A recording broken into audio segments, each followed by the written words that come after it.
പരിശുദ്ധമായ ഖുർആൻ പറഞ്ഞതുപോലെ ഇബ്രാഹിം നബി അലൈഹിസ്സലാം വിളിച്ചപ്പോ അവകളിതാ ഇബ്രാഹിം നബി അലൈഹിസ്സലാമിലേക്ക് നടന്നു വരുകയാണ്.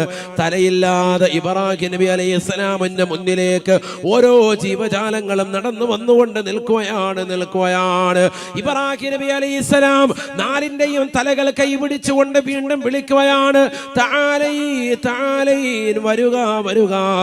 ഓരോ പക്ഷികളും അതിൻ്റെതാകുന്ന തലകളിലേക്ക് വന്നുകൊണ്ട് ശരീരം വന്നുകൊണ്ട് ചേരുകയാണ്, ഉടല് വന്നുകൊണ്ട് ചേരുകയാണ്. പൂർവാധികം ഭംഗിയായി, രൂപത്തിലായി, കോലത്തിലായി, ആത്മാവുതപ്പെട്ട നിലയിൽ അത് നിലകൊള്ളുകയാ. വഅലം അന്നല്ലാഹ അസീസുൻ ഹകീം.